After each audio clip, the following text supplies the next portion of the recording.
Hi students, welcome back. हम लोग पिछले क्लास में वैल्यूज निकालना सीख लिया था और ट्रिक भी मैंने आपको बता दिया था।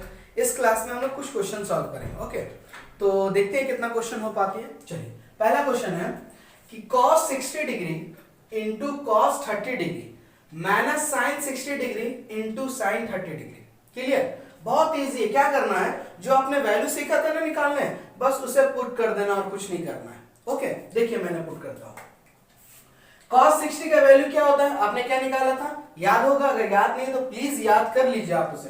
ठीक है, तो ये हो जाएगा आपका 1/2। क्लियर है ना? मल्टीप्लाई का साइन दे दिया। अब cos 30 डिग्री आपका कितना होता है, जितना आपका साइन 60 डिग्री होता है ना, यानी कि √3/2। क्लियर है ना? चलिए, इसे मैं ब्रैकेट में रख देता हूं क्योंकि यहां पे सब्ट्रैक्शन का साइन है। हो गया। साइन 60 कितना होता है आपका, जितना cos 30 होता है, यानी कि √3/2। ओके, मल्टीप्लाई का साइन है, मैंने मल्टीप्लाई का साइन दे दिया। साइन 30 कितना होता है, 1/2। ओके, समझे क्या कि मैंने जो वैल्यूज मैंने निकाला था कल उसे जस्ट पुट किया। ओके, अब मल्टीप्लाई करते हैं। √3 × 1 क्या हो जाएगा, √3, और नीचे देखिए 2 × 2 क्या हो गया, 4, माइनस √3 × 1 क्या हो गया, √3, और 2 × 2 क्या हो गया, 4। क्लियर है ना? चलिए, एक हमारा पॉजिटिव है, दूसरा हमारा नेगेटिव है, कैंसिल हो जाएगा, यानी कि इसका आंसर क्या आएगा, 0। ओके, बहुत इजी है। चलिए, अब सेकंड क्वेश्चन में आते हैं। Sine 60 into cos 30 minus cos 60 into sine 30। Clear है? चलिए देखिए, साइन 30 का वैल्यू कितना होता है, जस्ट हम लोग अभी ने निकाला था, क्या था, √3/2 इंटू cos 30 का वैल्यू क्या होगा, आप निकाल लीजिए, जितना साइन 60 होता है उतना ही cos 30 होता है, यानी कि √3/2 माइनस cos 60 का वैल्यू क्या हो जाएगा आपका, जितना साइन 30 का होता है, यानी कि 1/2, और साइन 30 का वैल्यू कितना होता है, 1/2। क्लियर? आई होप समझ रहे होंगे आप। चलिए, √3 इंटू √3 क्या हो जाएगा, 3, और ये हो जाएगा 2 × 2 क्या हो जाएगा, 4। नेक्स्ट माइनस का साइन देते हैं, 1 और 2 × 2 क्या हो जाएगा, 4। ठीक है, अब यहाँ पे एलसीएम ले लीजिए, ये हो गया 4 और ये हो जाएगा आपका 3 - 1, यानी कि 2/4 कैंसिल होके हो गया 1/2। This is our required answer. चलिए, नेक्स्ट क्वेश्चन हम लोग का है, sine square 30 degree into cos square 45 degree plus 4 tan square 30 degree plus 1/2 sine square 90 degree plus 1/8 cot square 60 degree. Tough लग रहा है ना? बहुत आसान है। देखिए क्या कीजिएगा, ये जो स्क्वायर है ना, क्या करना है आपको, साइन 30 का वैल्यू लिखना है और फिर उसके ऊपर स्क्वायर लगा देना है। समझ रहे बात? नहीं समझे? चलिए बनाता हूं। साइन 30 का वैल्यू सबसे पहले आप बताइए, 1/2। बहुत अच्छी बात है। चलिए 1/2, अब इसके ऊपर स्क्वायर लगा दीजिए आप, हो गया साइन स्क्वायर 30 का वैल्यू। क्लियर है ना? चलिए, अब ये मल्टीप्लाई में cos स्क्वायर 45 का बताइए, यानी कि cos 45 का बताइए, तो क्या होगा, जल्दी बोलिए, 1/2। गुड, क्या हो गया, 1/√2, और यहां पे क्या कीजिए आप, स्क्वायर लगा दीजिए। क्लियर है ना? चलिए, अब यहां पे क्या करेंगे, यहां देखिए 4 tan स्क्वायर 30 है, तो 4 मल्टीप्लाई में है किसके साथ, tan स्क्वायर 30, यानी कि पहले tan 30 का वैल्यू लिखिए, उसका स्क्वायर लगाइए, उसके बाद उसको 4 से मल्टीप्लाई कीजिए। तो चलिए 4 × tan 30 का वैल्यू क्या होता है, सबको जान रहे हैं। अब 1/√3 का स्क्वायर कर दिया मैंने और 4 से मल्टीप्लाई हो गया।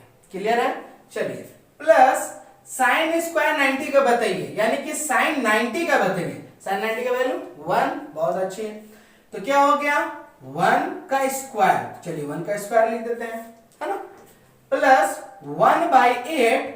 अब cot स्क्वायर 60 है, तो cot 60 कितना होता है, जितना tan 30 होता है, यानी कि आप बोल सकते हैं इंटू 1/√3 का स्क्वायर। यहां तक कोई दिक्कत है नहीं ना? चलिए बस अब सॉल्व कर दीजिए इसे। क्या हो जाएगा, 1/2 का स्क्वायर, यानी कि 1/4 इंटू 1/√2 है उसका स्क्वायर, क्या हो जाएगा, 1/2 ही हो जाएगा, क्योंकि √2 × √2 2 होता है, प्लस 4 × 1/√3, यानी क्या आ जाएगा, 1/3, √3 × √3 3 होता है। चलिए, प्लस यहां पे क्या हो गया, 1/2 × 1 का स्क्वायर 1 हो गया, और ये भी हमारे पास क्या हो जाएगा, 1/√3 है, तो यानी कि ये हो जाएगा सिर्फ 3, ठीक है ना, स्क्वायर कीजिएगा √3 का तो 3 आ गया। चलिए अब इसको मल्टीप्लाई कीजिए, 1 4 2 जा 8 प्लस 4 1 जा 4 और नीचे 3 बच रहा, यहाँ पे क्या हो जाएगा 1/2, यहाँ पे क्या बच रहा 1/24। अब क्या करेंगे, सिंपल ऐड कर दीजिए सारे को, है ना, तो एलसीएम ले लीजिए और सबको ऐड कर दीजिए। इसका एलसीएम कितना आएगा 24, है ना। देखिए 8 का टेबल कितने बार पड़ेगा 24 आएगा, 3 1 जा 3, उसी तरह यहाँ पे हो जाएगा 8 4 जा 32, यहाँ हो जाएगा 12 और यहाँ पे हो जाएगा आपका 1। क्लियर है। चलिए क्या हो रहा है इसे ऐड करने पे देख लेते हैं, 1 3 5 5 और 3 8 और यहाँ पे हो गया 3 और 1 4, यानी कि 48/24। इसे आप कैंसिल कर दीजिए, कितना आएगा आपका 2, यानी कि इसको सॉल्व करने पे क्या आंसर आने वाला है आपका 2 आने वाला है। इजी है ना, ठीक है, कहीं पे कोई दिक्कत तो नहीं है, मैं बहुत आपको स्टेप बाय स्टेप बता रहा हूं, एक भी स्टेप मिस नहीं कर रहा हूं। क्लियर। चलिए तो नोट कर लीजिए, फिर हम लोग नेक्स्ट क्वेश्चन पे आते हैं।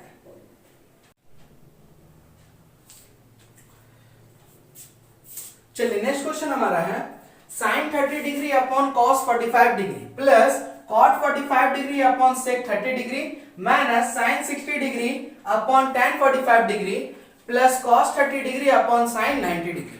क्लियर है ना। चलिए अब देखिए किस तरह से सॉल्व करेंगे इसे, जैसा करते हैं सेम उसी तरह, बस वैल्यू को हमें पुट करना। तो चलिए वैल्यू लिखते हैं, sin 30 का वैल्यू हो गया 1/2 और ये वाला फ्रैक्शन का साइन है, यहाँ पे cos 45 का वैल्यू क्या होता है आपका, बोलिए, होता है 1/√2। क्लियर। चलिए प्लस का साइन दे दिए, cot 45 का वैल्यू हो गया 1 और sec 60 का क्या वैल्यू होता है, sec 60 का वैल्यू होता है 2। माइनस का साइन है, माइनस कर दिया। sin 60 का वैल्यू क्या होता है, sin 60 का वैल्यू होता है आपका √3/2 अपॉन और tan 45 का वैल्यू क्या होता है 1। क्लियर है। चलिए प्लस cos 30 का वैल्यू कितना होता है, जितना sin 60 का होता है, यानी कि √3/2 और sin 90 का वैल्यू क्या होता है 1 होता है। क्लियर। बस इसे थोड़ा सा आप सॉल्व कर लें, देखिए इसे आप सॉल्व कीजिएगा, देखिए क्या होगा 1/2 इंटू √2 अपॉन 1 प्लस ये हो जाएगा 1/2, ये हो जाएगा √3/2, ये हो जाएगा √3/2। क्लियर है। चलिए देखिए ये क्या हो गया √2 अपॉन 2 प्लस 1/2 माइनस √3/2 और ये हो गया प्लस √3/2। देखिए ये दोनों सेम है, कैंसिल हो जाएगा, ये 0 हो गया। ठीक है, तो ये इसे खत्म कर देते हैं। यहां देखिए क्या हो गया, एलसीएम लीजिएगा 2 आएगा, यहां पे हो जाएगा √2 plus 1। This is our required answer. Okay,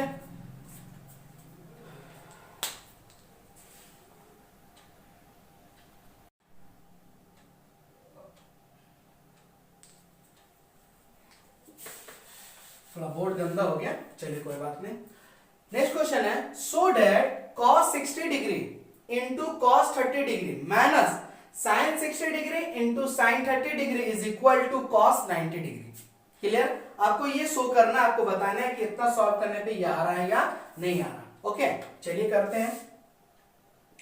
सबसे पहले हम लोग LHS को सॉल्व कर लेते हैं। ठीक है, देखिए cos 60 का वैल्यू कितना होता है, जितना sin 30 का होता है, यानी कि हो गया हमारे पास 1/2 इंटू cos 30 का वैल्यू कितना होता है, जितना sin 60 का होता है, यानी कि क्या हो गया √3/2 माइनस sin 60 का वैल्यू कितना होता है, बोल सकते हैं जितना cos 30 का लिखे √3/2 और इंटू sin 30 का वैल्यू क्या हो गया 1/2। क्लियर है। देखिए मल्टीप्लाई कर दीजिए, यहां हो जाएगा √3, ये हो जाएगा 2 2 4, ये हो गया √3 और ये हो गया 2 into 2 4। ठीक है, देखिए सेम नंबर है, कैंसिल होके क्या हो जाएगा आपका 0।